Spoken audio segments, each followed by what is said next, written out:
मी वीर कुदळे, शिवसेनेचा माजी नगरसेवक, आष्टा सांगली.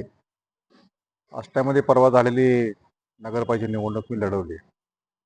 त्यामध्ये पैशाचा प्रचंड महापौर काय म्हणतात त्याला, प्रचंड पैसे वाटप झाले आणि लोकशाहीचा खरोखरच मुडदा पाडण्याचं काम या प्रक्रियेमध्ये झालेलं आहे. नगराध्यक्ष पदाचे पैसे वेगळे, नगरसेवक पदाचे वेगळे, विरोधकांचे वेगळे, सत्ताधाऱ्यांचे वेगळे. 5 मते असतील तर प्रत्येक मताला 2,000, 3,000, 50,000 रुपये एका कुटुंबात वाटप झालं. आणि अशा पद्धतीने ह्या निवडणुका व्हायला लागल्या. तर आता हिवाळी अधिवेशन चालू आहे. मी एकनाथराव शिंदे साहेब, आमचे उपमुख्यमंत्री, आणि देवेंद्र फडणवीस साहेब मुख्यमंत्र्यांना मी मेल केलाय की येत्या हिवाळी अधिवेशनामध्ये विधानसभेत आणि विधान परिषदेमध्ये या महाराष्ट्रातील जे विस्थापित गुंड आहेत, गुन्हेगार आहेत, मुकातले आरोपी आहेत, खंडणीबाददार आहेत, खुनी आहेत, मर्डरमधले आहेत, दारू विकणारे, गांजावाले, जे सावकारी व्यवसाय करतात, यांना टेंडर पद्धतीनं हे निवडणूक जाहीर लिलाव काढा आणि त्यानुसारच ते पदवाटप केलं तर उचित ठरणार आहे. कारण ह्या घटकांना न्याय कधी मिळणार? कारण स्वातंत्र्य काळामध्ये ह्या लोकशाहीचा मुडदा पाडाय तेवढा सर्वच राजकीय पक्षाच्या नेत्यांनी मंडळींनी पाडलेला आहे. आणि आता मी जात्यात आहे, तुम्ही सुपात आहात.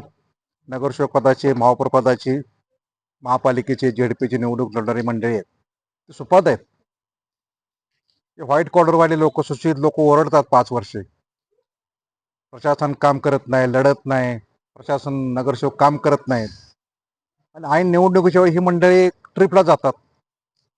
मी तर म्हणतोय महाराष्ट्रानं वटहुकूमत जाहीर करावा की जी लोक मतदान करणार नाहीत त्यांचं आधार कार्ड, पॅन कार्ड ते बॅन्ड करावं, त्याच्यावर ते ब्लॉक करून टाकावं, त्यांचे रेशन कार्ड बंद करावं, सर्व पर्यटन स्थळी बंद करून टाकावेत, चक्का जाम करून टाकावं पूर्ण महाराष्ट्रामध्ये.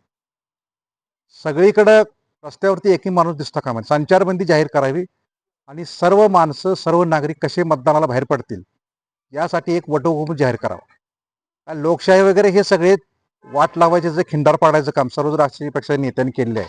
प्रशासन तर दररोज करते. त्यामुळं आता स्वतः महात्मा गांधी जर उभा राहिले तर महात्मा गांधीजींना सुद्धा हे पैसे मागायला कमी करणार नाहीत.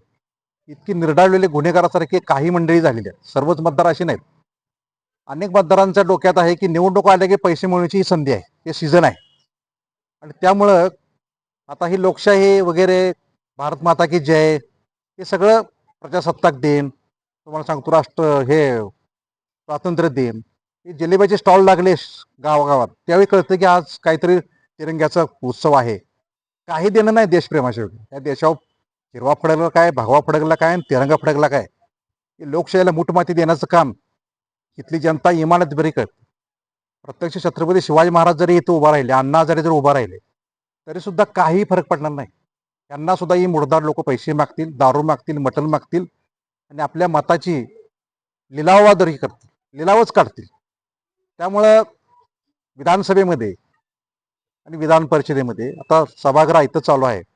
अनेक आमदारांनी हे विधेयक मांडावं. हे दारूवाले, मटकेवाले जे लिलाव काढून ही विकत घेऊ शकतील अशीच मंडळीच घेणार. वंचित लोक, सामान्य माणसं काही लिलावाच्या भानगडीत पडणार नाहीत. महापौर पद, जिल्हा परिषद अध्यक्ष पद, परत सांगतो नगरसेवक पद, तुमचे ते ग्रामपंचायतीचं सरपंच पद, ही सगळी लिलावाद्वारे वाटप करण्याचं विधेयक मंजूर करावं. माझ्या मते सर्व बहुतांश आमदार याला निश्चितपणे पाठिंबा देतील आणि याचं स्वागत सर्वच जे वंचित घटक आहेत, गुन्हेगार लोक, ते निश्चितपणे करतील. त्यांना तर ह्या स्वातंत्र्यानंतर न्याय कधी मिळणार?